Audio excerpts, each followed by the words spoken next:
When Olivia hears keys rattling or Mama, she hears her pick up her pocketbook, she flips out, she starts screaming, and she starts running towards the door. She runs to the car and tries to get in. It's really extreme as far as I've seen. I think Olivia thinks Mama's never gonna come back for her. None of my other children ever did anything like that. It's very hard for me to see her or hear her pitching a fit to go with me. I feel like I'm abandoning my daughter. But I'm not. I'm just going to the store to get some food so I can feed her or, you know, get gas or something. It's just not easy. As Olivia got older, the fear of abandonment escalated. I felt like I was at a dead-end road. I didn't know where I was going, what I was doing. How was I going to help my youngin' get past this?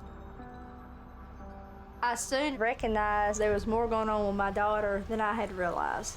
One day, my husband brought home a guitar from where he works, and Olivia just picked it up and just started playing.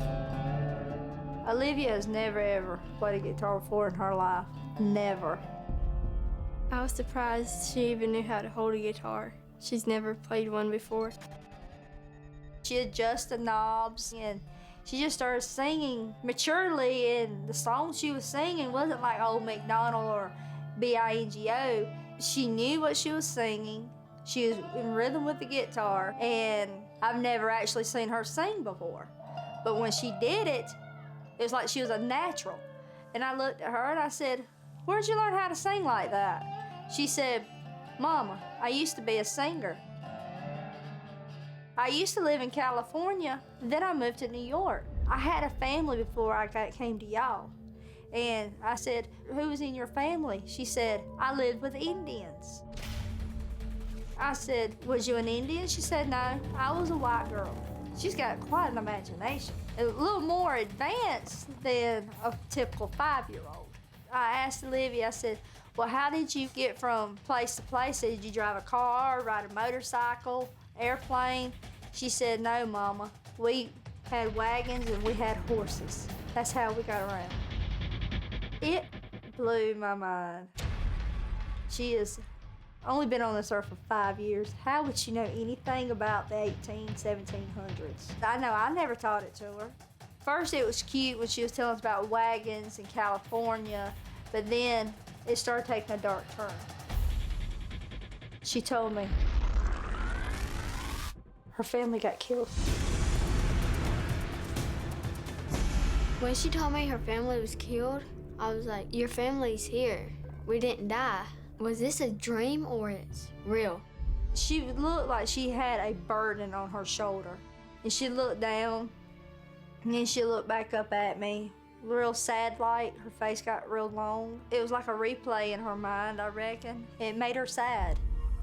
Me and Olivia, we were like really close, and she'd let me play with her hair, rub her face, you know, stroke her little nose.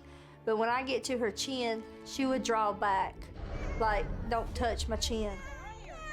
I have never seen my daughter like this. Never. She was always, you know, smiling, happy. But now she was starting to get more emotional. And it made me feel emotional for her. I called my friend that is very familiar because she is a member of an Indian tribe. They do believe in reincarnation, and she was explaining to me how I could help Olivia. She told me how important it was to help her identify who she was and to get past the trauma of her past life so she could move on and enjoy this life. It started seeming more real. More and more the puzzles were being put together. It was important for me to do the research because I wanted to help my daughter. But the more research I did, the more frightened I got. And Olivia had told me that her sister was in her arms and she died. And she was telling her, "Stay with me, stay with me." And she didn't stay with her. My name is Olivia and I'm 5 years old. Yeah, I got a bunch of sisters, but of them died, but I have one left, Vivian. It's just heartbreaking to know that my daughter remembered.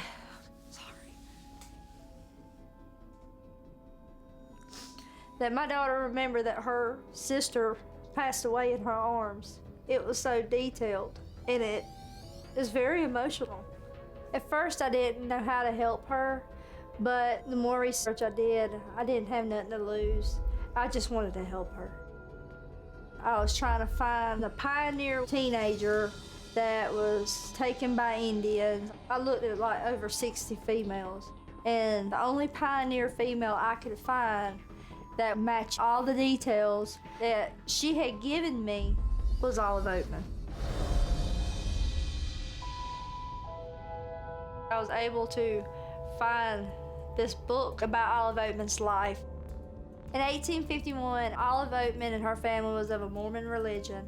They joined a wagon train and headed out west towards California, and they came to a river and they decided they were going to settle there for the night, and a group of Indians came up. They raided their wagon and killed Olive's family except for her and her little sister Mary Ann. She told me her sister's name was Mary Ann, and that did match.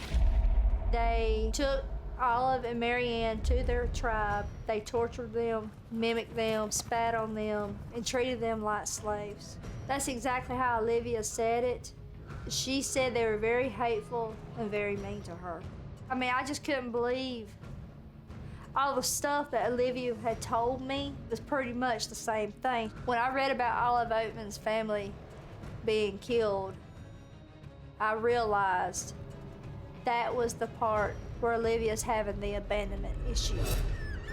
It made me angry, but that was the past. Now that's what I'm dealing with, is I'm trying to help my daughter with her past and move forward. After a year, Olive and her sister Mary Ann were traded to a group of Indians called the Mojave Indians, which they were very nice and treated them with love and care. Olivia did say she lived with some good Indians as well, and that did match. The Mojave Indians gave Olive and her sister Mary Ann a tattoo on their chins. That's their sign of representing that they are a part of their tribe, they're a part of their group. It made the complete connection why Olivia is very sensitive. She does not like nobody touching her chin because she will literally draw back. The more and more I did on the research of Olive Oatman, I was excited. I wanted to know more. It was like I was feeding off of it. I wanted to know more, but I have never been more afraid. When I showed her the first picture of Olive Oatman ever, I filmed it. I wanted to see her expression. I did shed some tears because she was looking. I said, Olivia, does this woman look familiar to you? Does this lady look familiar to you? Face look like me. Her face look like you? Mm-hmm. See that and that? I looked at her. I said, does she? She said, Mama, she's got my face. When you look at her, their bone structures are almost the same. I think that's when it dawned on Olivia. I think we found her match. I feel like I'm better equipped to helping her now we've made that connection. Olive Oatman had many different names that the Indians called her. Some was not very nice, but the one that Olivia remembers, they called her Leaf Feather. That's the name she remembers, Leaf Feather. In order to help Olivia, I would like to memorialize Olive Oatman's life by throwing some feathers into the creek and releasing this torment of memories so she can move forward in this life. The feathers would represent Olivia's life with the Indians.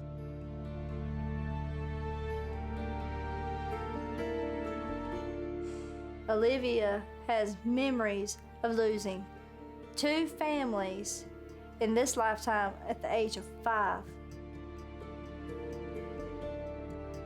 the Oatman family and the Indian family that she became a member of. But I want her to realize in this life, nobody's going to take her family away from her. We are here, we are there, and we are very close to her, and we love her very much, and we want her to realize the tragedy is over. The heartbreak is over.